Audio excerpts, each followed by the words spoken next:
Argentinian Vice President Cristina Fernández de Kirchner. She apparently survived a potential assassination attempt that was caught from Thursday night on this video. Watch this, it's disturbing.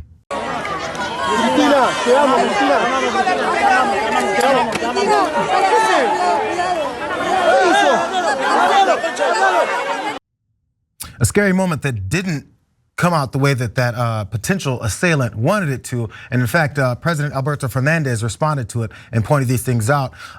So let's watch what he had to say.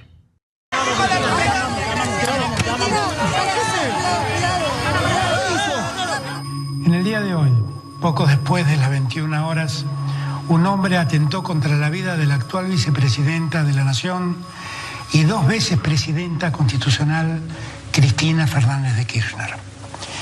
Este hecho es de una enorme gravedad. Es el más grave que ha sucedido desde que hemos recuperado nuestra democracia. En el marco de una presencia masiva de personas frente al domicilio de la vicepresidenta, un hombre apuntó con un arma de fuego a su cabeza y gatilló. Cristina permanece con vida porque por una razón todavía no confirmada técnicamente, el arma que contaba con 5 balas no se disparó pese a haber sido gatillada.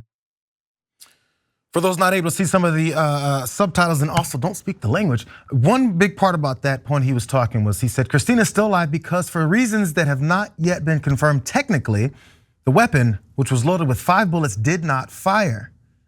He said that late Thursday. He said this is the most serious event since we recovered our democracy. So a little bit more about the suspect that they arrested there. 5 people chased a man away from the scene and said he tried to kill Ms. Kirchner, according to Buenos Aires police. The federal police then arrested Mr. Montiel and found a pistol near the scene.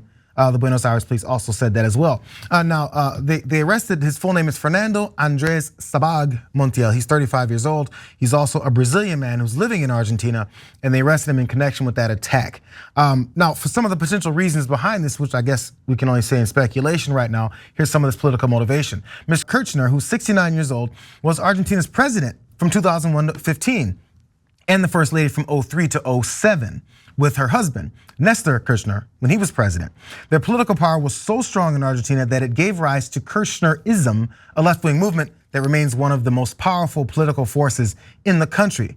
So also in 2019, she returned to the Casa Rosada, Argentina's presidential offices, after masterminding a political ticket in which she would run for vice president and Mr. Fernandez would seek the presidency.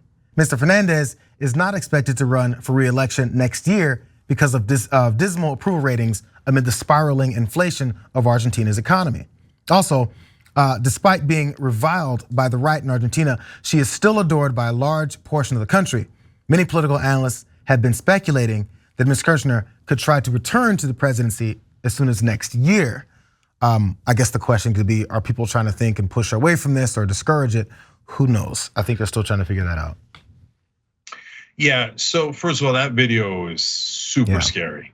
I mean, thank God that trigger didn't work. But as I watched that video and he pulls the trigger and there was 5 live bullets in that. I mean, he was like, what, 1-2 inches away from her face?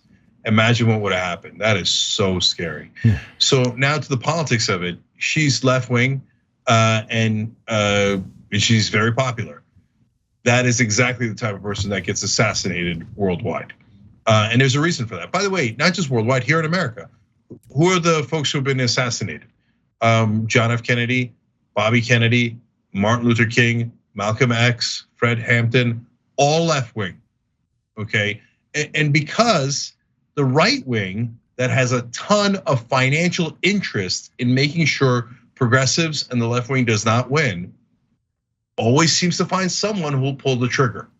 Yeah, I'm not an expert in Argentinian politics. I'm not going to pretend I am, but there is a growing, right-wing fascist movement in Latin America, and we see it in Brazil. Supporters of Bolsonaro. We saw it with the coup of Evo Morales in Bolivia, and that's likely the motivation here. I've also seen some reports that the man who shot or attempted to shoot her, had a Nazi tattoo on his elbow, the Nazi symbol of the Black Sun. not confirmed, but I've seen some journalists discussing that today. I mean, I can't imagine the fear of having a gun in my face, and I can't imagine the feeling of thinking, why did it not go? How am I still alive? I mean, my thoughts are with her, but we, in America, I think we need to put a little more focus on left-wing governments, left-wing parties, left-wing movements outside of America, and show support, especially when they're fighting against these, fascist oppositions. Thanks for watching The Young Turks. Really appreciate it. Another way to show support is through YouTube memberships. You'll get to interact with us more. There's live chat emojis, badges. You've got emojis of me, Anna, John, JR. So those are super fun. But you also get playback of our exclusive member-only shows and specials right after they air.